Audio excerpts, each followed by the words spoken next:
చరిత్ర ఎప్పుడూ పెద్ద శబ్దంతో మొదలవదు. అది చాలా సైలెంట్‌గా వస్తుంది.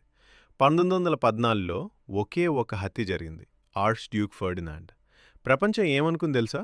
ఇది కేవలం ఒక దేశం సమస్య. కానీ అదే సంఘటన ప్రపంచ యుద్ధాన్ని తెచ్చింది. 2008లో ఒకే ఒక బ్యాంక్ పడిపోయింది, లీమన్ బ్రదర్స్. మళ్ళీ ప్రపంచం ఏమనుకుంది?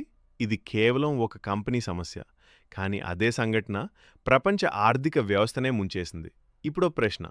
చరిత్రలో ప్రతిసారి విధ్వంసానికి ఒక్క సంఘటనే సరిపోతే ఈరోజు ప్రపంచం ఏ స్థితిలో ఉందో గమనించారా? ఎందుకంటే ఇప్పుడు ప్రపంచం ఒక బరూద్ హీప్ మీద కూర్చుంది, మందుగుండు రాసి మీద. ఇప్పుడు కావాల్సింది ఒకే ఒక్క ఇన్సిడెంట్. ఈరోజు ప్రపంచాన్ని ఒక్కసారి చుట్టూ చూడండి. దేశాల అప్పులు చరిత్రలో ఎప్పుడూ లేనంత గరిష్టం వడ్డీ భారాలు, అదుపు తప్పిన స్థాయి. మార్కెట్లు పైకి బలంగా కనిపిస్తున్నాయి, కానీ లోపల ఖాళీ. ప్రజలు నమ్మకంతో కాదు, కేవలం అలవాటుతో ఇన్వెస్ట్ చేస్తున్నారు. ఇది స్టెబిలిటీ కాదు, ఇది టెన్షన్. చరిత్రలో ఈ పరిస్థితి వచ్చిన ప్రతిసారి విధ్వంసానికి ఒక్క సంఘటనే జరిగింది. ఇప్పుడు ప్రపంచం కూడా సరిగ్గా అదే స్టేజ్లో ఉంది. ఒక నిజం గమనించండి. సాధారణంగా స్టాక్స్ పడిపోతే బిట్కాయిన్ పైకెళ్తుంది, బిట్కాయిన్ పడిపోతే మెటల్ స్టేబుల్గా ఉంటాయి. కానీ ఇప్పుడు స్టాక్స్ పడుతున్నాయి, క్రిప్టో కూడా పడుతుంది, బాండ్స్ నమ్మకం కోల్పోతున్నాయి. మరి ఏది పైకెళ్తోంది? Gold, silver, copper. ఇది రీటైల్ బయింగ్ కాదు, ఇది ఇన్స్టిట్యూషనల్ ఫియర్ పొజిషనింగ్. సిస్టమ్ మీద నమ్మకం చీలిపోతున్న సంకేతం ఇది. ఒక చిన్న విషయం గుర్తించాలి. 20 రోజుల క్రితం వెండి 3,50,000 వైపు వెళ్తుందని ఈ ఛానల్లో చెప్పాం.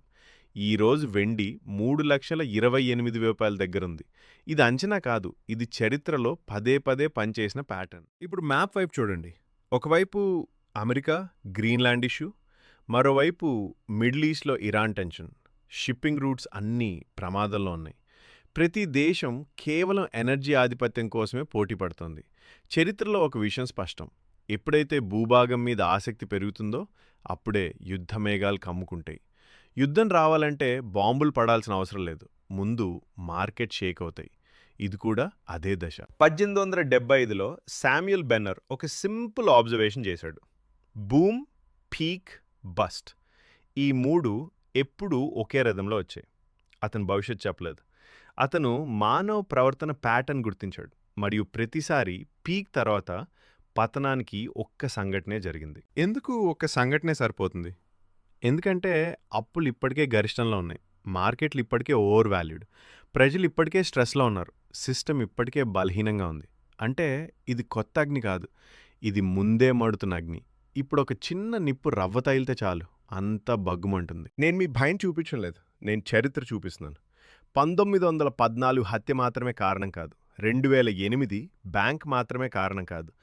అన్నీ ముందే సిద్ధంగా ఉన్నాయి. ఈరోజు కూడా అలాగే.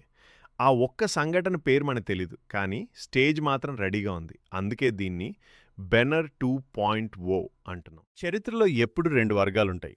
షాక్ అయిన వాళ్ళు, సిద్ధంగా ఉన్నవాళ్ళు. షాక్ అయిన వాళ్ళు అడుగుతారు, ఇలా ఎలా జరిగింది? సిద్ధంగా ఉన్నవాళ్ళు అడుగుతారు, ఇప్పుడు ఈ అవకాశాన్ని ఎలా వాడుకోవాలి? అందుకేనే నేను 2026 క్రైసిస్ థింకింగ్ ఫ్రేమ్వర్క్ రూపొందించాను. ఇది ప్రెడిక్షన్ కాదు, ఇది ప్రిపరేషన్ మాన్యువల్. ఈ సిస్టంలో ఎలా బతకాలి, ఎప్పుడు నిశ్శబ్దంగా ఉండాలి, ఎప్పుడు కదలాలి, అన్నీ ఇందులో ఉన్నాయి. లింక్ డిస్క్రిప్షన్లో ఉంది. చరిత్ర ఎప్పుడు ముందే హెచ్చరిస్తుంది, కానీ వినేవాళ్ళు చాలా తక్కువ. ప్రపంచం ఇప్పుడు ఒక బరూద్ హీప్ మీద ఉంది. ఇప్పుడు ప్రశ్న ఒక్కటే, మీరు షాక్ అవుతారా లేక సిద్ధంగా ఉంటారా? మీరు చూసింది ఈకనామిక్ హిస్టరీ.